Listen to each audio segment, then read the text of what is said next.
క్రీస్తునందు ప్రియులైన సహోదరి సహోదరులకు ప్రభువైన యేసుక్రీస్తు వారి దివ్యనామంలో శుభాలు. నూతన జీవిత అనుదిన దైవ ధ్యానంలో మన పరలోకపు రాజ్యం. మన చుట్టూ ఏమి జరుగుతున్నా భూమిపై తన మంచితనాన్ని అనుభవించే సామర్థ్యాన్ని దేవుడు మనకు ఇస్తాడు.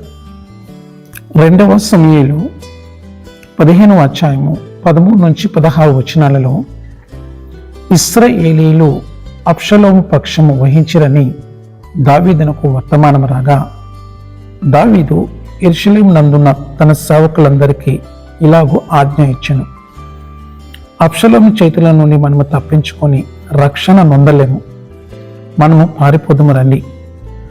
అతడు హఠాత్తుగా వచ్చి మనలను పట్టుకొనకను, మనకు కీడు చేయకను, పట్టణమును కత్తివాత హతము చేయకను ఉండునట్లు మనము త్వరగా వెళ్ళిపోదుము రండి.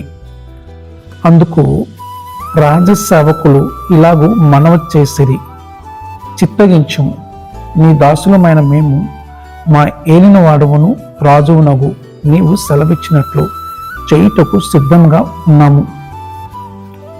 అప్పుడు రాజు నగరిని కనిపెట్టుటకై ఉపపత్నులకు 10 మందిని ఉంచిన మీదట తన ఇంటి వారినందరినీ వెంటబెట్టుకొని కాలినడకను బయలుదేరెను. మీరు నేటి పాత నిబంధన భాగాలను అధ్యయనము చేసినా లేదా వార్తల ముఖ్యాంశాలు చదివినా ప్రపంచంలో సంఘర్షణకు కొరత లేదని మీరు తెలుసుకుంటారు. న్యాయం కంటే అధికారం పట్ల ఎక్కువ ఆసక్తి ఉన్న నాయకులు ఎల్లప్పుడూ ఉన్నారని మరియు ఎల్లప్పుడూ ఉంటారని గ్రహించినప్పుడు నిరుత్సాహపరుస్తుంది. ఎంతమంది చంపబడ్డారో లేదా స్థానభ్రంశం చెందారో దానికంటే గెలవడం ముఖ్యమనే నాయకులు. అయితే ఇది జరుగుతుందని మనము యుద్ధములను గూర్చి యుద్ధ సమాచారములను గూర్చి వినబోదురు.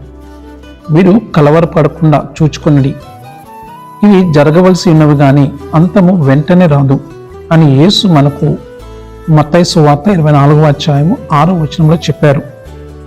అయితే కృతజ్ఞతగా మనము వెనుకాడని పరలోక రాజ్య పౌరులము. విశ్వాసులుగా దేవుడు మనల్ని నడిపిస్తాడు, మనము నమ్మవచ్చు. మన నాయకులకు జ్ఞానము ఉండాలని ప్రార్థించవచ్చు మరియు ప్రతిదీ రాజు నియంత్రణలో ఉందని తెలుసుకోవచ్చు. మరియు దేవుని రాజ్యంలో జీవించడం ప్రారంభించడానికి మనము శాశ్వతత్వం కోసము వేచి ఉండాల్సిన అవసరం లేదు. అది ఇప్పటికే ఇక్కడ ఉంది. లూకాసు వార్త 17వ అధ్యాయం 20-21 వచనాలలో యేసు పరిసయ్యులతో తన రాజ్యము ఇప్పటికే ఉందని చెప్పాడు. ఎందుకనగా, ఇదిగో దేవుని రాజ్యము మీ మధ్యనే ఉన్నది గనుక ఇదిగో ఇక్కడనినా ఇదిగో అక్కడనినా చెప్పు వీలు పడదని వారికి ఉత్తరం ఇచ్చెను. నేడు కూడా అది తన ప్రజల మధ్య ఇక్కడ మరియు ఇప్పుడు జరుగుతుంది. ఈ నెలలో దేవుని రాజ్యము మరియు అది ఎలా వ్యక్తమవుతుందని తెలుసుకోవడానికి మనము సమయము కేటాయించాలి. అవును, ఎల్లప్పుడూ కొంతమంది నాయకులు తమ సొంత ఎజెండాల కోసం వెతుకుతూ ఉంటారు.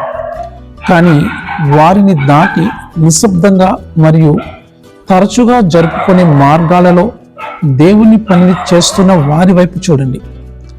అక్కడే మీరు నిజమైన ఆనందాన్ని, స్వచ్ఛమైన ఉద్దేశాలను మరియు దేవుని రాజ్యం యొక్క నమ్మకమైన స్నేహితులను కనుగొంటారు.